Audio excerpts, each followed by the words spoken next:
de como cuidar de uma orquídea, vendendo curso de R$2.000, tinha. E o formato de venda desses produtos era com base muito em reciprocidade. Eu te dou muito conteúdo, te dou muita informação para te ajudar e você se sente em dívida para poder comprar. Beleza, só que esse formato, as pessoas mudam, o formato das pessoas comprar mudaram e não adianta você fazer um conteúdo raso querendo vender para um cliente muito consciente. E às vezes o seu cliente nem vai estar pesquisando e consumindo esse tipo de conteúdo. E aí entra, de fato, a forma de você se comunicar. Então tem que ter muita intencionalidade nisso aqui, tá?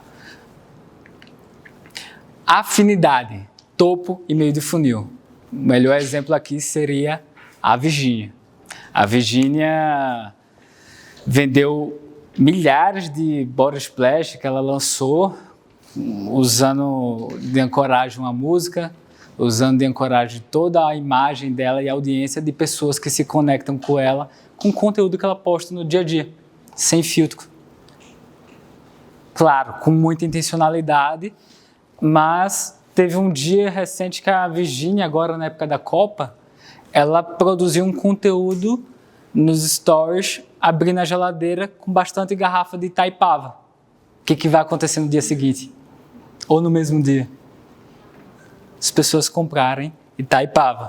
Então, tudo é intencional. Tudo é intencional. Então, vocês têm que olhar com essa intencionalidade para o produto de vocês e para a audiência de vocês.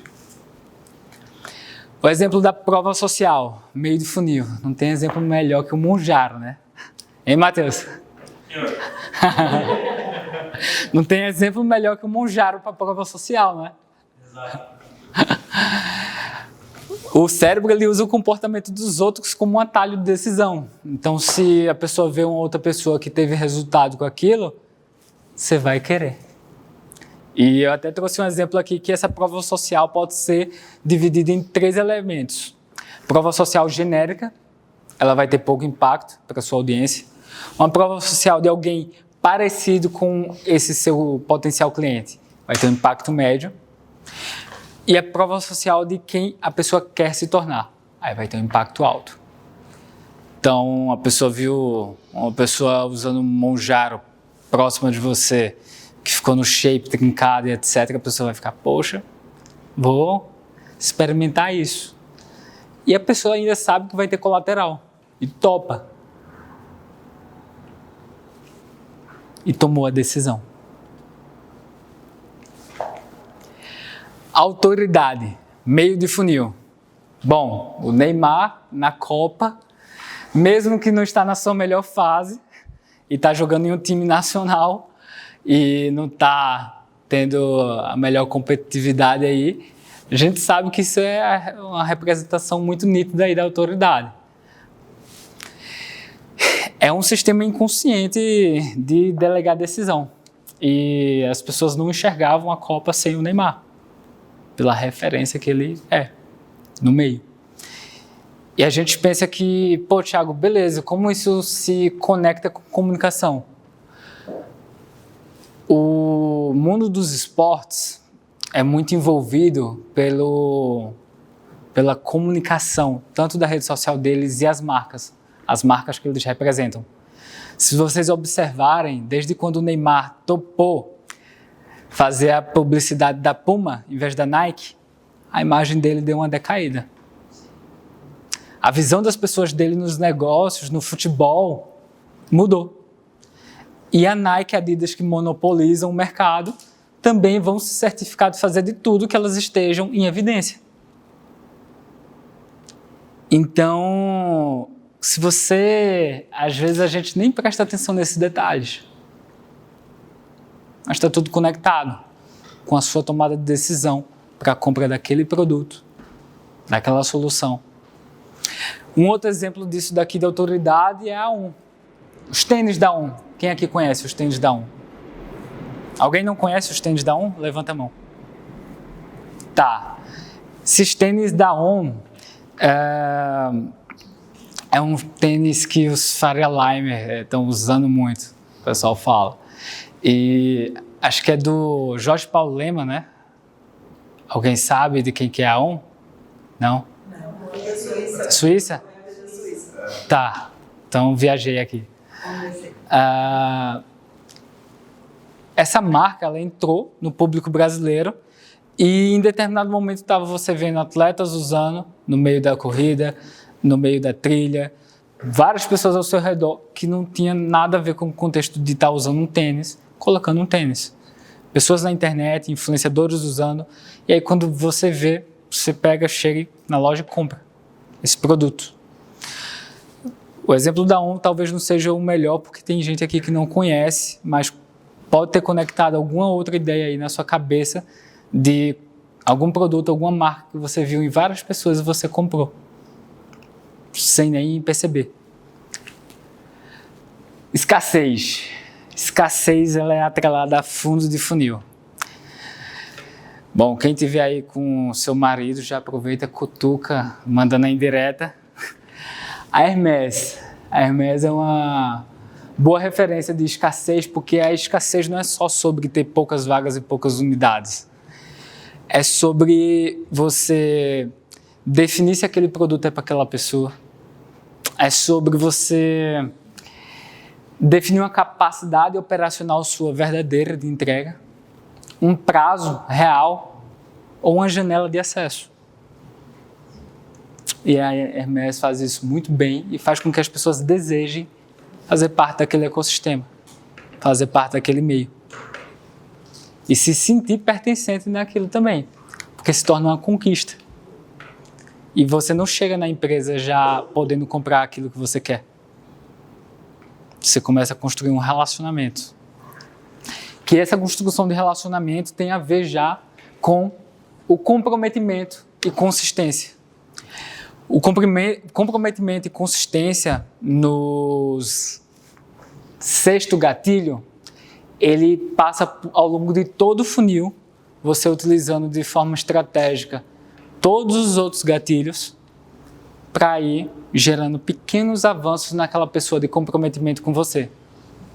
Você não chega pedindo para ela um passo longo dela já comprar o seu principal produto, a sua principal solução, dizendo, ei, me compra aqui.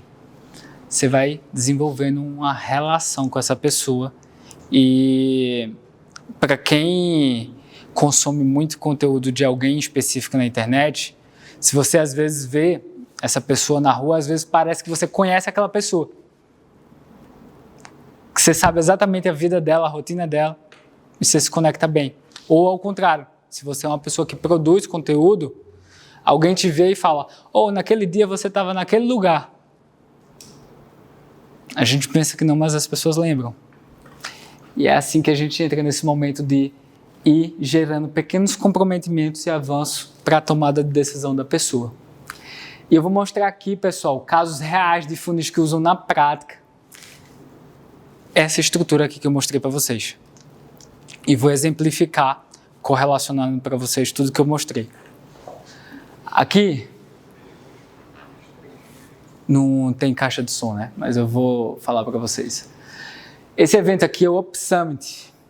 Ele é um exemplo de comprometimento e consistência. É um evento aí que está há 5 anos no mercado. É um evento que é de um cliente nosso. Esse ano o evento foi para 3 mil empresários. Foi batido um recorde. Ano passado a gente também cuidou.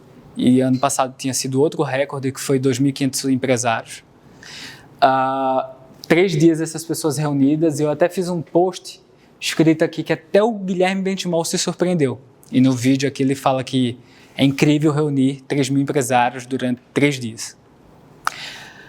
O Up Summit também, ele fez 150 mil reais em vendas em apenas 1 hora este ano, na abertura de carrinho das vendas dos ingressos do evento, lá no Goiás. A Superveloce é um exemplo nítido de autoridade. E a Superveloce, eu vou explicar aqui para vocês bem detalhado, porque o trabalho aqui foi voltado para a imagem desse cara aqui de preto, que é o Rafael Espíndola.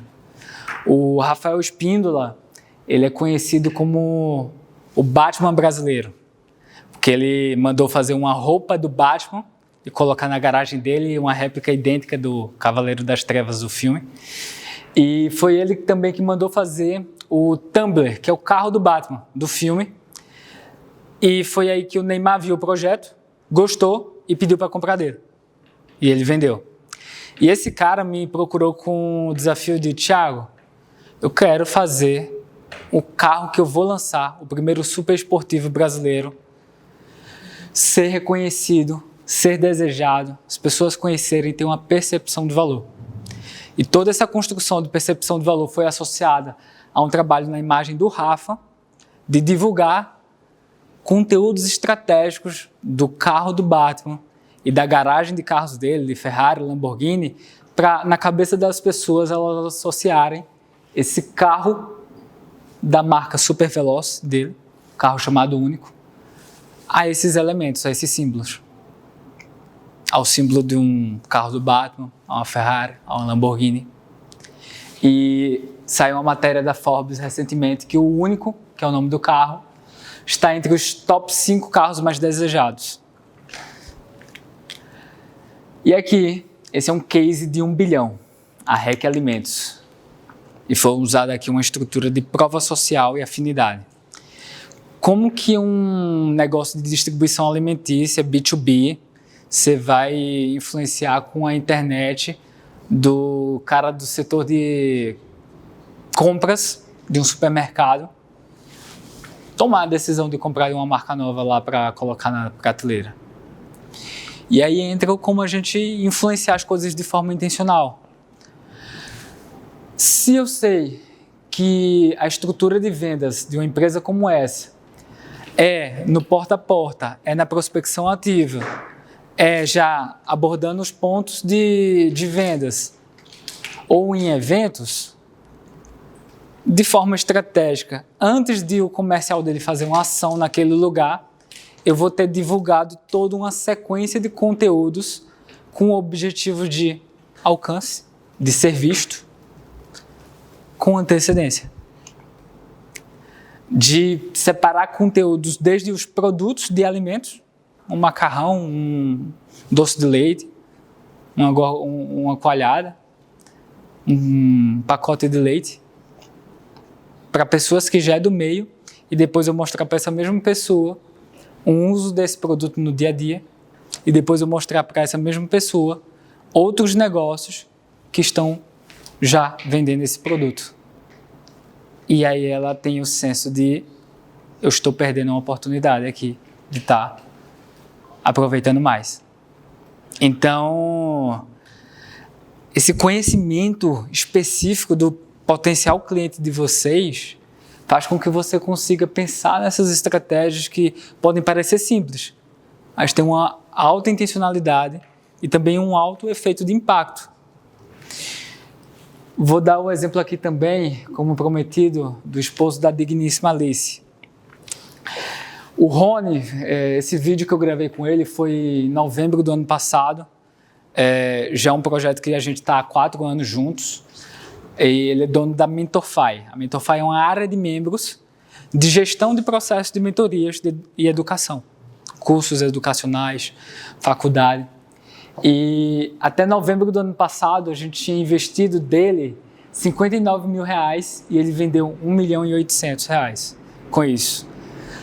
E por ser 4 anos de projeto, a gente já entra no momento de fazer empilhamento de estratégias de comunicação, onde eu abordo mais as pessoas que ainda não têm mentoria, onde eu abordo as pessoas que já têm mentoria, tudo isso com influência da narrativa e comunicação.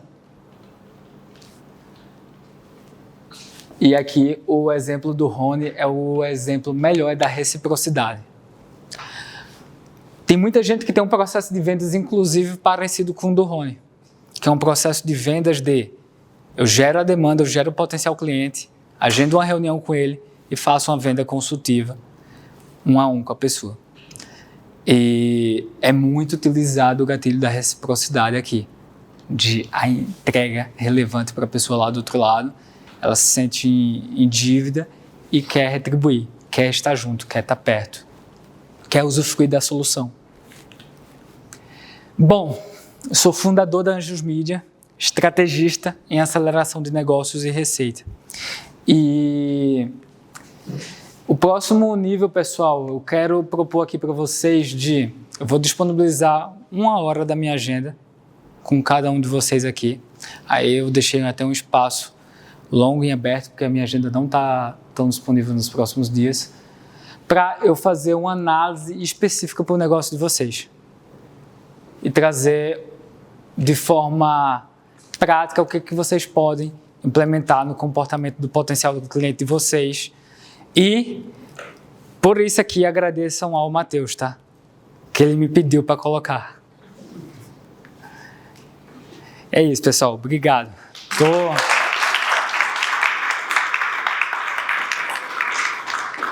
Obrigado, meu caro. Tamo junto. Valeu. Valeu. Obrigado. Demais.